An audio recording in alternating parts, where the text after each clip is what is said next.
had our first event last night, and yes, it was a hit. It was fabulous. It was amazing. Like, I'm very proud of this, you know? And thank you, Jennie, for kind of pushing me towards this. Like, I wasn't seeing it at first. And, you know, after attending last night, well, not attending, hosting, it really made me realize that there's a lot of stories out there that need to be shared by gay, straight, or the alphabet, or whatever we call it, right? And I'm super, super proud of what we did. I'm so proud of what we did too. And it all just came together, you know, just from the idea we're going to go, hey, let's get a venue. Okay, so what are we going to do? Here's some people. Why don't we ask this person? And everything just came together and flowed. And, you know, and especially, it was a download. Yeah, and especially having Amy Bishop there with us, and just her lovely personality as well. Was just, she just really finished the whole. It was great. Event. Like, oh my she gosh. could have sung another hour, and that would have been awesome. Who's that? Hi, I'm Andrea Brennan. Woo, Andrea! She was a speaker. I was going to say talker. I'm like back in my other. A speaker at our event last night. And so tell our audience who were not there last night, what's your story? Well, I'm an Anglican priest in Fernie, British Columbia. And sexuality's never really been that big a deal to me. It's just, I've always known that I was different than everybody else, and, you know, that's okay. So the Anglican Church had an important vote coming up in 2016 about changing the marriage canon, and as I was watching the live stream and watching all of this really poor behavior, I thought I need to do something about this. And I was talking to a friend, and he said, why are you taking this so personally? And I'm like, well, because I'm part of that community. I mean, I identify as queer, and so maybe it's the time that I tell people and stand up and say, you know, you can be queer and still love Jesus. Did you like shake in your collar? Oh my God! Mic drop. Shaking your so collar. So next time I wear my collar, is that what you're saying? Okay. Like it would be very scary, because there's a lot of religious people that just don't get it, right? They don't want to get it. No. I'm an abomination to many people, and I want to get a T-shirt that says, "Yes, I'm an abomination." You know what? You are not. Thank you. You are not. Well, thank you. I appreciate We are not. We are not. And you know what? I think that's great. What's great about sharing our stories is that, and I wish I could bring some of these people in to hear the real stories, you know? Well, do you want to know what Jesus had to say about homosexuality in the Bible? I sure would. I would love it.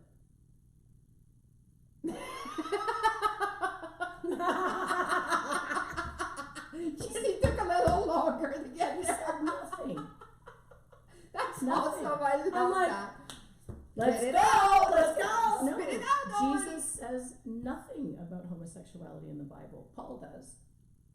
But it's a matter of context. And what does he say? Well, Paul talks about a man should not lie with a man as a man would lie with a woman. And what Paul was talking about was he was a convert to Christianity. And so he wanted there to be Christianity everywhere. He went from wanting to kill every Christian to wanting there to be many, many more. So this is before the days of IVF. So if you're going to have a child, how are you going to do it? A man and a woman. Mm-hmm. So 2 men can't lay together, 2 women can't lay together, because we have to have more babies. We have to... They needed more babies back then. Go forward and multiply, right? Yeah. The promise that was made to Noah. So when people look at this and they take it out of context and they go to Leviticus and they want to pull out, and I'm like, you want to roll Leviticus? Let's do this. So you want to talk about it is an abomination for a man to lie with a man. Okay, do you plant more than one crop in your field? Because that's an abomination too. It's inappropriate for 2 women to love one another. Okay, do you have a daughter that's been the age of menstruating? Have you sold her into slavery? Because you can do. If you're a man, do you cut the corners of your beard? Do you shave your face? You do. Well, you're going to a bad place because you're not allowed to do that. It's a matter of perspective that you look at Leviticus and Numbers. I mean, if you really want to scare the shit out of yourself, read the books of Leviticus and Numbers, because it has all of the rules that were put in place for the Israelites when they had returned from Hell is going to be busy. I'm first in line. It's going to be, yeah. It's going to be busy. So what's been the hardest thing for you as a priest and being queer? The hardest, encouraging people that have been hurt by the church to share their story with me. The folks that have been told, I can't go to church, God doesn't love me, and I'm sorry. Well, whoever told you that's full of shit. Sit down, tell me your story. And then they say, well, when did you come out? And I say, well, it was gradual, and then there was a great impact. That at the time I was terrified of what was going to happen, but afterwards it was like, well, this has saved me a lot of conversation. I had a conversation with a local reporter who wanted to talk to me about what was happening in the church, and he knew that there was an important vote coming with our General Synod. And so just in the midst of this 40-minute conversation, I said to him, coming out to my bishop was kind of interesting because I did it by email and said, I have some wonderful news, and the bishop responded appropriately. I'll be praying for you. I know that you'll be pastorally responsible. In other words, that, you know, my coming out is not going to be about me. It's going to be about God in the midst of worship. So this was just sort of a comment tucked in the side. And then we talked about other things, the history of the church, etc. Didn't think anything more about it. So 2 weeks later, I'm coming back with colleagues from the Sorrento Center. I'd been at clergy conference, and my cell phone's going bananas. And I'm like, I don't understand what's going on here. So we get to a place with Wi-Fi. I check it, and here's an article. And it's all about the conversation that we had. And it's a really, really well-written article. A couple of minor errors in it, but nothing really huge. The headline is, Gay Minister Defies Norms. And I'm like, well, if I wasn't out before, I am now. Boom! Nothing like coming out on the front page of the newspaper. On the front page of the newspaper. So I go to the grocery store later that day, and there's a rack that's got the papers in it. So I pick one up, put it down, I fold it over, and the girl checking me out opens the paper and goes, that's you. And I said, that's me. And she went, that is so cool. That is so cool. Nice. So I've got some, I get a phone call from one of my parishioners who's really concerned folks are going to be offended, they're going to be upset. And I'm like, why are they going to be upset? I said, leave it with me, let's see what happens. So if you know me, you know that I don't take anything particularly seriously. So I have the newspaper folded up under my arm, and I come out of the sacristy in my Alban stole. Good morning, good morning. Anybody read the paper this week? And they're snickering, and I'm like, in case you haven't, boom! Gay Minister Defies Norms. And I said, if it had been up to me, it would have been a different headline, because the headline's quite sensational. But if it draws you to read the article, that's a win. I had no negative comments at the church. I had a few parishioners that came up. And I mean, keep in mind that the Anglican Church, our youth group age is 70. Like, you know? So 70. Like that. Yeah, I'm part of the youth group of 51. So I had parishioners that came up that said, I didn't know. I had parishioners that came up and say, this is really cool. I had parishioners that are like, why is this a deal? That's my favorite response. Why is this a deal? And, you know, I had one lady that said, well, you're not attracted to me, are you? And I'm like, it doesn't work that way. Thank you. No, I'm not attracted to you. Jennie, do you pray? No. I don't either. Do you? I do. Now, it's an interesting thing, right? Because I think a lot of gay or whatever, like, we've been rejected. And I would venture to say that most gay people are not religious. I would agree. I have a question for you. Can I? May I? So we understand that you are like the gay Anglican priest or the bisexual Anglican priest, but just as you as Andrea, and I know that there isn't a comparison here, but you know, when people have asked me, was it harder coming out as gay or coming out as a medium? And it was always as a medium, because people have absolutely no idea what that means, as opposed to I like women. Now with you having both married those pieces, how do you find your walk with regards to meeting people or potential, you know, a potential partner? Or do you find that one's big enough than having two? Oh, they're both big. They're both big. And the challenge is that in the Anglican Church, I mean, priests don't casually date. We don't do that. That if you're seeing somebody, you're meant to be celibate before marriage. So for a lesbian, you know, third date, your second date, you get the U-Haul, right? That's what Amy told us. Yeah. But it is challenging, because there are certain things that are important to me in meeting a partner. And one of them is that they need to have a relationship with the divine. They don't have to be Christian, but as long as they have a relationship with the divine. So, I mean, that's the challenging part, because that's such a big part of my life. And I was seeing someone, and she had issues with religion, and we had a long conversation and decided that, okay, we need to take a step back, because this isn't going to work. And we're good friends, and we talk about all sorts of stuff. Sweet Jesus, your like percentage of the population you Oh, can date went down to like 0.002. It's a pretty shallow pond from which to choose, yeah. Like it would, because like I said, I think many gay people are not religious. So not only are you gay, but you also want to be, like, that's hard. Yeah. I found that too. It was coming and being a medium, when people would meet me and they would like who Jennie was, and then the whole idea of what I do, like around death and around how I connect with energy. And so that was always like a big mountain to climb, because it was like, I like you, but I don't understand any of this. So then it created that boundary. And then, okay, well then I guess we're going to be friends. So I totally understand you, just in that perspective of having to marry two things that are pretty big for people. Like, you have to visit them. Do you know what I mean? It's not like, oh yeah, you know, I'm a vegan. Which vegetarian. Yeah, now you're a vegetarian. Oh, sweet Jesus, woman. So the bacon Point sauce zero is zero my zero favorite. zero 002. Yeah, really, it's like It's got getting 6 really. zeros. There's like 6 of them, and I've dated 4 already. You're searching right now. Coolest. So, what's your favorite part of being queer and priest? We call you, right? What's your favorite part of the two together? Sharing God's love. My theology used to be this wide. Now it's very narrow, and it's all about love. And if someone says to me, well, I can't love you, or God can't love you because that's not of God, that's not love, that's not of God. And when people start talking about being Christian, I'm not comfortable calling myself a Christian, because where I live, there's a very narrow definition of what that is, and it's very exclusive, that if I'm a Christian, I'm better than anybody else. Well, that's not true. And people need to understand that Jesus wasn't a Christian, Jesus was a Jew. And you tell folks that, and they're like, what?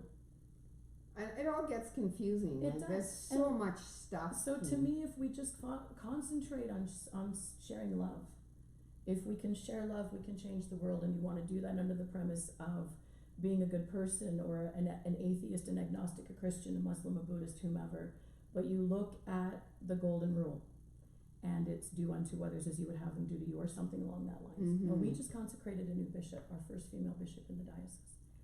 And she had the most amazing consecration service. Consecration is when she's given all the symbols of office, and she's dressed as a bishop, and then she's given all these different, symbolism is huge in the church.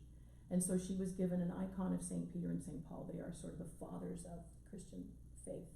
And that was given to her by a United Church minister and a Roman Catholic priest. So that was their giving their amen to that.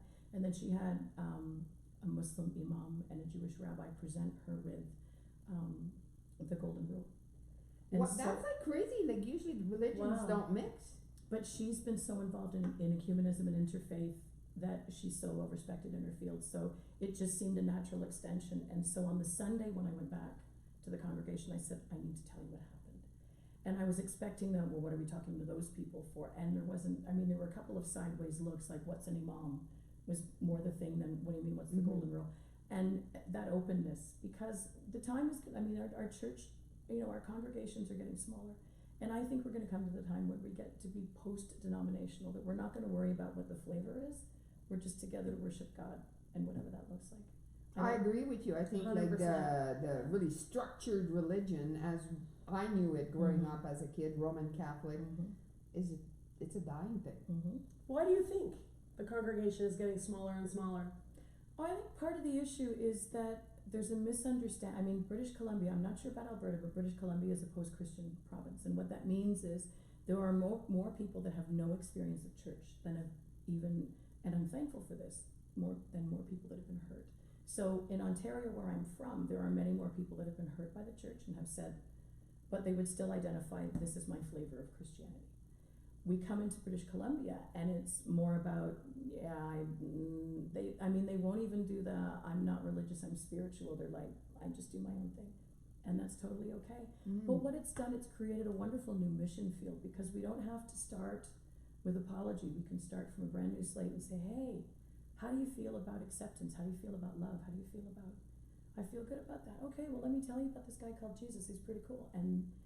And so you start in a whole new place, and you say, if what we do is we come together and we love one another.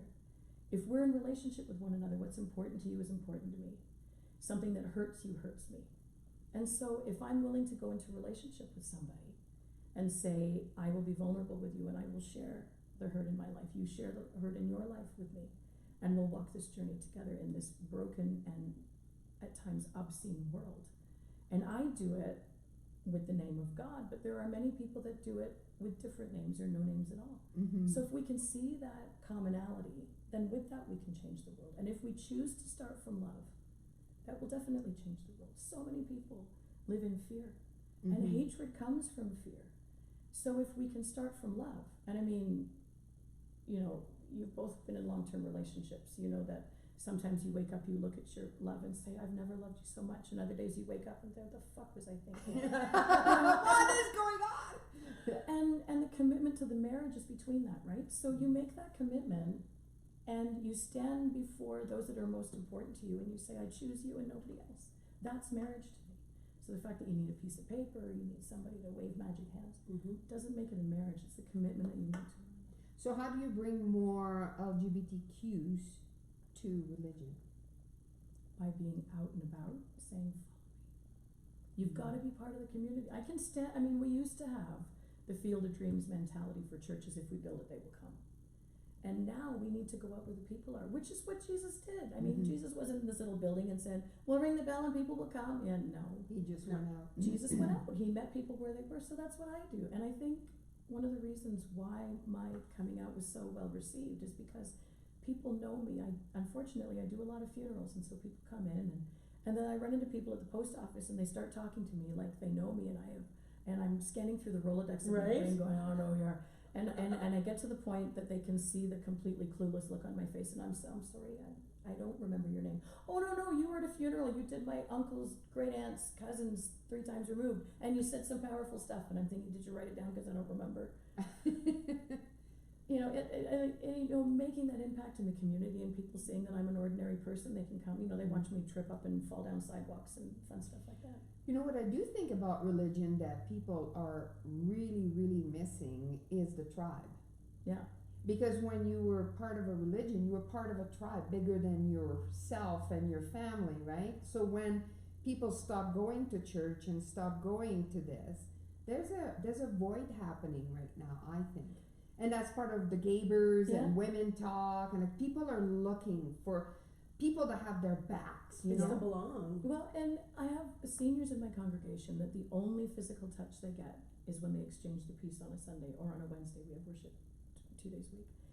And I see them coming, and yeah, they're glad to come to church, but it's more so than church is the fellowship that they have, that they can be with people. And many years ago, back in Ontario, there was a SARS epidemic. I don't know if SARS got out to Alberta, but it was a highly contagious virus, and they didn't know what caused it. And so a directive came from our diocesan office saying there's to be no intinction, so you can't dip into the wine, and no exchange of the peace. And I'm like, oh hell no. So I called the bishop's office, because I mean, when you're a priest in the church, you take a vow of obedience to the bishop. So if the bishop says this is how it is, yes, my lord, or yes, my lady. And I will always publicly have my bishop's back, but if they say something that I don't agree with, I'm going to talk to them. So I made an appointment to see the bishop. I walk in his office, I'm all prepared, you know, spine is up, hackles are waving, and I walk in and I said, I'm going to disagree with you. And he said, okay. And he leans against his desk and he's smiling. He's like, this is going to be good. And I said to him, intinction, yes, we will not do intinction until the risk has reduced. But I said, some of my people only get human touch once a week, and I'm not going to take that from them. And we're all adults. You know, there are people that exchange the peace, and there are people that don't, but I'm going to let them make that decision. I will follow your directive. What's exchange of peace? Well, you either shake hands, or you hug, or some people you get a peck on the cheek. Okay. You'll hear, the peace of the Lord be always with you and also with you. And then there's a physical exchange. And I'll see people take hands and touch on the shoulder. How are you? Like, it's that connection. You know, I'm really glad you're here. I'm so pleased to see you. And it's a time of physical connection. So for my folks that they don't get human touch other than once a week, I'm not going to take that from them. So I said to the bishop, You're amazing. Thanks. I will follow the directive. So what I said to the people was, I have a note from the bishop, and they knew in my former parish, if I went into the pulpit, they were in trouble because it was a letter from the bishop. And I get in the pulpit, and they're all like, oh shit. And I said, so this is from the and I read the directive, I folded it in half. I said, now I will follow this directive, but you can make up your own mind. There will not be intinction, but you can make up your mind. And I had 2 services at 8 and 10:30. The 8 o'clock service is the traditional language liturgy, mostly older people. And these are folks that usually just sort of nod and smile. They were jumping over pews to cuddle one another because they wanted to say to the bishop, you're not telling me that I can't touch. And then the 10:30 service, they just did what they had always done. but I followed the letter of the rule. And I thought, it's important for the bishop to understand, because I'm sure I'm not the only person that feels this way. And he said to me afterwards, which I was quite surprised by, you know, he said, you've got a lot of integrity. I wouldn't have done what you did. I would have just disregarded it. And I said, dude, my parish is 20 minutes down the road. Like, my parishioners have you on speed dial if I do something I'm not supposed to do. You need to know what it is that I'm going to do. And it's the right way to do it, as far as I'm concerned. Mm-hmm. Man, you're a trailblazer. You really are. How did this whole thing happen with you being a part of the GAYBours? How did this all come to fruition? Well, I saw Women Talk were coming to Fernie, and I'm like, well, that could be fun. And then I got a call from Juliana's mom, who was the mayor of Fernie at the time. I remember her. Mary. Yes. That was You one had of the fun best with her. I tried to say it the other day, and she just wouldn't. She'll say it for you, but she won't say it for me. No. What did you make her say? Nothing. The short form of fire truck. So, you're like, yeah. So Mary calls me up and she says, you need to tell your story. I think you really need to tell your coming out. I think that would be really good. And I said, well, there's more to me than my sexuality, which is true, but it is a big part of my identity. And so I said, well, so I sent an application in, and I didn't hear for a long time, and I'm like, well, that was fun. And then, hey, you're on the video, and I'm like, holy shit, this is real now, and it was great. And Jennie was there, and Yeah. when we put the GAYBours, she said, we have to have Andrea. Like, that's so cool. Mm-hmm.